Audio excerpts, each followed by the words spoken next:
What is up, YouTube? Northeast Ohio, back for another grading topic video. So, like I talked about in the Sunday morning, we are going to kind of do a little bit more of a deep dive into the CSG grading today. Kind of go through their fee structure, just some general thoughts, etc., etc. So, YouTube nonsense down below. Like, comment, sub, all that fun stuff. Notification bells, links to things are down there, promo codes, all the goodness. But let's get into it. I would recommend going and checking out Sports Collectors Daily. Did a little article up on this, which is a nice little quick little breakdown of all their different offerings. Has some pictures in the slab, but we'll talk about it here. But I would recommend checking them out. This was a very helpful article just to read over really quickly. So, for those not familiar with good old CSG, they are an offshoot of CGC, which I guess I should have. Let me pull up their website really quick. CGC is the go-to for comic book grading. There are two primary companies. I forget the name of the other one off the top of my head, but CGC is pretty much the one that 95% of the hobby uses. It's even more skewed than sports cards. They also grade Pokemon cards, Magic the Gathering, all that stuff. But they are mostly known for comic book grading. I'll be curious to see if they do this. One of the things that they do with comics, they do these custom labels. So if you get a Silver Surfer book graded, they'll put a Silver Surfer logo up at the top. It actually looks pretty slick on some of them. You can see like this Wolverine one here. It's probably super small for you mobile folks. But regardless, they have custom labels, which a lot of people like, some people don't like. But anyways, so they're not a brand new company. They have been around. They are the premier grading company for comic books, which is big money, even more so than sports cards to a degree. Some of the graded comic books are very, very, very low pop counts. And some of the grails sell for astronomical sums of money in high grades. Makes a lot of the common sports cards look cheap by comparison. So, yeah, it's not like they're brand new to that, to grading. So they're a known company. They're just not known to us idiots in the sports card world. So I think that gives them a little bit more leg up over just a brand new company coming out of nowhere. Because at least some people are going to be familiar with them. They have a proven name out there in a different medium, but still. So this is what their slabs are going to look like. I'm not a fan of the green. Let me start with that. They look very similar to their comic book slabs in regards to the rounded corners, like the way the actual slab looks reminds me a lot of their comic book slabs. I'm not a big fan of the green. If the green was just black, I think it looks 10 times better, to be honest with you. I don't know why they chose mint green or whatever that green is, but that seems like a weird choice to me. I don't know what the back looks like. I have not seen a photo of the back anywhere. So they're basically going, and this is the other thing I don't like, they're going with BGS's grading scale, which they hired a bunch of graders from BGS. So with them using the BGS model, that means I'm gonna guess 9.5 is gonna be their primary grade. That's what you're gonna see on most stuff like the BGS sale. And I don't know that that's smart. I talked about this in the Sunday video. People want 10s. They don't want 9.5s. They don't want True Gem and True Gem plus this and trying to figure out all that crap. They just want 10s. They want 10s. They want 9s. Or if you're going to have 9.5, it should not be your primary grade, if that makes sense. Like if PSA had a PSA 9.5. Um, but I think having 9.5 be your, you know, your main kit and caboodle, that's going to be trouble. And I think it's going to hurt them out of the gate because I just think a lot of people are not going to like that. So they have 9, Gem Mint 9. I'm sorry, Mint 9, Gem Mint 9.5, Pristine, where have you seen this before? 3 10s and a 9.5, and Perfect. It's really hard not to say perfect in the Street Fighter voice. Perfect. So this is basically their black label. This is their BGS 10 Pristine. This is their primary, what most cards are probably going to get. And then this is, hey, modern, strictly speaking, modern, is their BGS 9 / PSA 9 / slightly above raw. Okay. I guess if these sell around BGS 9.5 prices, that's not like terrible, but I don't know that they get there. Yeah, I really don't like the idea of 9.5 being the primary grade. I really think people just want 10s. It's kind of, and their slab is one, it looks tall. It looks very tall. I would love to get one in hand. I wonder if it's going to be bigger. If I had to guess right now, just looking at it, it's going to be as tall as an SGC slab, but maybe not quite as wide. I'm kind of, as I'm talking, I'm like looking across my desk because I have all 3 slabs on stands. And I'm looking at the 3 of them semi side by side. It looks, eyeballing it, it looks about the width of a PSA slab, but the height of an SGC slab, which might be a little weird. I don't know that people are going to like tall slabs because that label's huge. I mean, I kind of like that it's easy to read. That's one thing I'll say. Like, a Beckett label, a BGS label, sometimes, hey man, I'm not in my 20s anymore. I'm not old, like super old, but I'm not like a spring chicken, if you will. Sometimes that BGS label is a little tough to see. Just saying. This, to me, seems like it would be very easy to read, so I will give them that. The green really bugs me, and I don't know why. I just think it should be black. Why does it need to be this weird green color? So those are some just general thoughts on the slabs.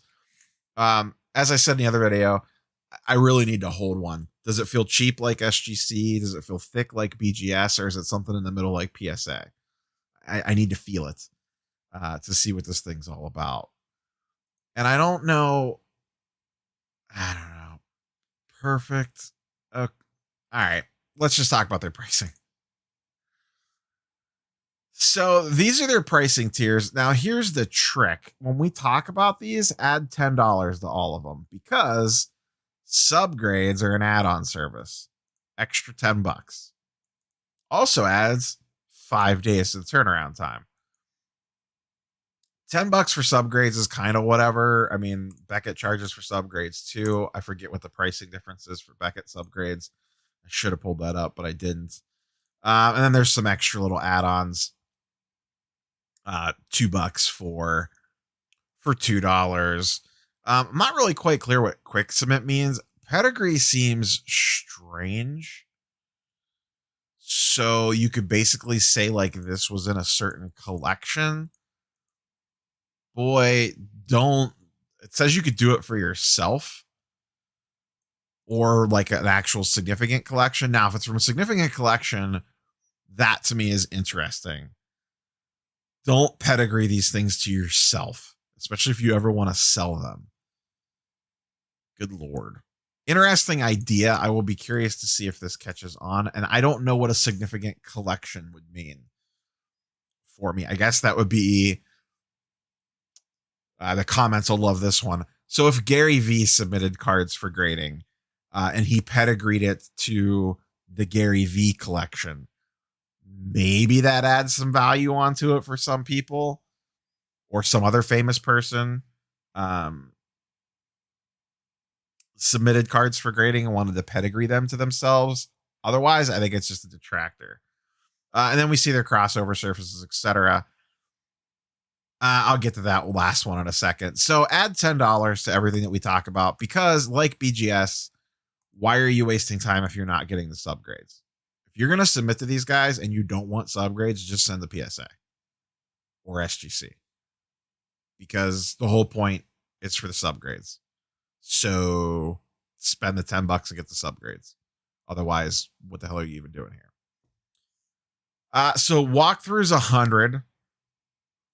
Unlimited walkthrough. I should have started an unlimited. Unlimited walkthrough, $100 plus 1% of final value fee, I'm guessing. 2-day turnaround time. That would be for something extremely high end because their walkthrough is a $50,000 card value. $100 a card, 5 days. Express up to $10,000 for 40. So basically 50 for 15 days. That's business days, I'm assuming. So that's 3 weeks for $50 a card. I mean, if they're actually hitting the turnaround time. And then here's the two that most people would probably use. Standard up to 1,000 at $35 a card at basically 5 weeks. So figure 6-ish with shipping to and fro. So about a month and a half. At $30 a card, and once again, this is all can they hit this time? If they can't hit the turnaround time, this stuff all goes out the window. And I'm sure at first they will be able to hit turnaround time. And then it'll kind of be what the hell happens from there. Economy, $15 a card plus 10, so $25 a card at 40 days. So 2 months. I mean, $25 a card if they can actually hit the 40 days. Listen, if a grading company can hit the turnaround time that they're telling me, I'm at least partially interested in what they're doing. I'm not going to send them the creme de la creme, but I'll send them some stuff just for the hell of it. If I could quick flip stuff, I'm at least interested. And then bulk only up to $100 value, but also only $8 a card. So $18 a card for the subgrades. The subgrades actually cost more than the grading fee, which is funny to me. You would think on bulk that maybe they would have a discounted rate for subgrades, but I guess not. Oh, and then I forgot, for subgrades, add 5 days on all this stuff. So you're basically looking at a month and a half to 2.5 months for their two primary grading features. $35 for this one, $20 for this one for these two tiers right here, standard and economy. People will yell. Let me zoom in. So what do you guys think about that? Is that like good, bad? Does it matter? Do you care? Are their slabs too ugly? Will you try them? Their prices seem relatively in line, like where I would expect them to be. The $10 for the subgrades seems, I feel like it should be 5. 10 to me feels like a lot for subgrades, especially on these cheaper orders. I really feel like 5 is the right number here. I don't know. What do you guys think? But I really feel like it should be 5, not 10. Because then that makes it like economy at $20 a card with subgrades for a 2-month turnaround time. Okay, you have my attention. 25 a card? For the new guy on the block? So here's the one that really gets me.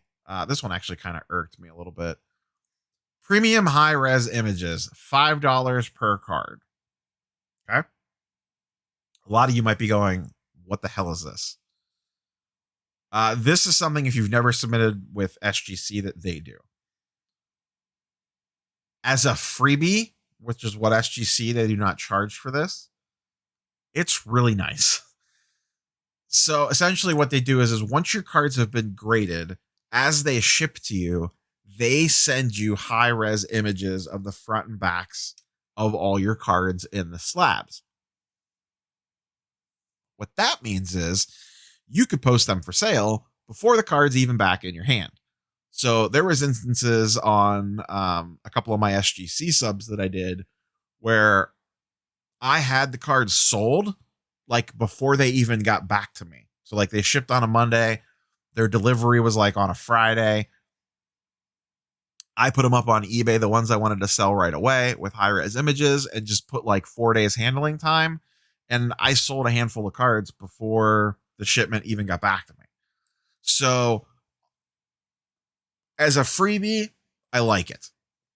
Paying for it feels weird, but maybe that's just because I had it for free with SGC for the couple subs I did with them. I can tell you right now, there's no way I would do this on every single card I submit. I can also tell you right now, there's some particular cards I would absolutely pay the $5 ahead of time. Let me get out the paintbrush and paint a picture where these guys are a competitor. And I'm not saying that they're in PSA's tier, but let's just say a CGC 9.5 or a CSG 9.5 hangs in price with a BGS 9.5. Okay. Let's say you pull, let's fast forward 3 months. You pull a LaMelo Ball silver prism. And you want to get it graded and graded fast. So let's put the estimated value on that at under 1,000. Maybe it's not. Maybe it is. Let's just say express. You're going to express it because you want it back as quickly as possible. 15 days. So you send it to them. It's going to cost you $50, and then you could throw on the extra 5. If you were looking to sell it as fast as humanly possible, in a case like that, I would pay the $5 for the high res image, because that could, if you say you pull it like the day Prism comes out and you're looking to sell the first graded one on the market, that $5 seller ready image could get you out there faster than anybody else, just because you can have a listing up with a photo of the card. You'll see people do this with PSA listings. They'll snap a screenshot of the grades, but there's no picture of the card. I don't know anyone in their right mind that would buy that. But people do. But with this, I think that would give you a big leg up on your posting. If you're looking to sell something extremely fast and time sensitive, and you want to beat other people to market, in a case like that, I'll pay the $5. I get it. I don't like that it's $5. I feel like it should be like $1. Literally all you're doing is scanning cards. But I get that takes time, because it's not like a copy machine where you could just run them through. You have to individually scan each one. But I do wish that was a little bit cheaper. So that's their pricing. That's the breakdown. The obvious questions are, is the market going to accept them, and can they reliably hit turnaround times? I feel like if they can reliably hit, I feel like these are going to go hand in hand. If they can reliably hit turnaround times, then that's going to help the resale value of their slabs, bar none. Because if they can hit their turnaround times and keep hitting their turnaround times, then people will use them for at least low dollar flips, like people wanted to use SGC for.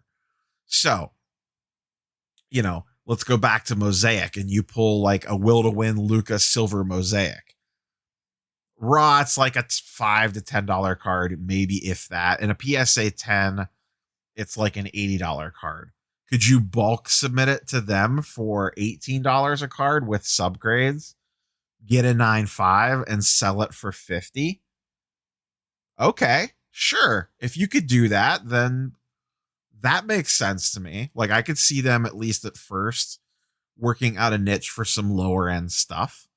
Or like some, base. Maybe you want to send off some base, speculate on some rookies that maybe haven't hit yet. And you want to send it off to them as a low risk type thing, because the cost is much lower. But if they can actually hit 60 days, that's 3 months. If they can actually hit 60 days for a bulk order, that is almost more important. If they can get the cards back to you quickly, you're willing to take a little bit less on the price of the card, because you can move the money around faster, if that makes sense. If you submit one card to PSA, but it takes you 6 months to get back, and you could sell it for $100, but on the flip side, I could submit the same card to CSG, and get it back in 2 months and it sells for $50 to $60, and then I can rinse and repeat 2 to 3 times in the same amount of time one PSA order comes back to me. That's how CSG can begin to gain a little bit of foothold. I'm not saying that they're going to catch PSA or anything crazy like that, but that's how they work their niche. And that's how it starts. And then it could build from there. And if people like them, then it could keep going. I think initially people are going to be resistant to the way that the slab looks and the label specifically. I don't think people are going to like the green. I personally don't like the green. I don't mind the size of the label because it's easy to read. But the green feels weird to me. I don't know why. I just don't like the green. I just wish it was black or even gray or something. And I don't know what the back of the label looks like. Not that that matters that much, but I'm assuming that's where they're putting like all their barcodes and QR codes and all that stuff. Because it does say in the article that they are going to have security measures on the slab. So I assume that stuff's all going to be on the back, which, well, I don't know. That's good and bad. People have been getting in the habits of covering up the cert numbers on cards, like when they post them or whatever. But if you wanted to verify that the card was real, you're still going to need the cert number. So is that going to cause you to have to put pictures of the front and back of the slab to get around that? But if you wanted to hide the cert number, that makes life a little bit easier. So I could see both sides of that argument. But yeah, I'm going to give him a try. I don't know what I'm going to send him, but I'll send him something just for the hell of it. If for nothing else, as a giant experiment for all you guys. And we can walk through the process and see what it's all about and go from there. But yeah, let me know down below. Are you guys going to give them a try? Do you think they're can edge out? Can they pass SGC? Let's start there. To me, there's 3. There's PSA, BGS, and SGC at the moment. And I would immediately put these guys. I will tell you right now, I would put these guys in front of GMA and PGI and all those other random ass ones. I would for sure take them over a GMA card. And that's without even knowing anything about them. That tells you where GMA is. But if you see, so at recording of this video, a job-based Prism is sitting at around $650 in a PSA 10. What would you pay for a CSG 9.5 Morant base Prism? Think about that for a minute. Let me know down below. And that's all I have for you guys today. We'll keep an eye on this. I'll give you any updates that come out and see when they actually open up for grading. I believe it said sometime in February. So, but yeah, that's all I got for you guys today. Like, comment, sub, all the YouTube stuff down below. I'm getting ready. I'm recording this late Sunday night, getting ready to go watch the Browns game. So we'll see how that goes. Peace.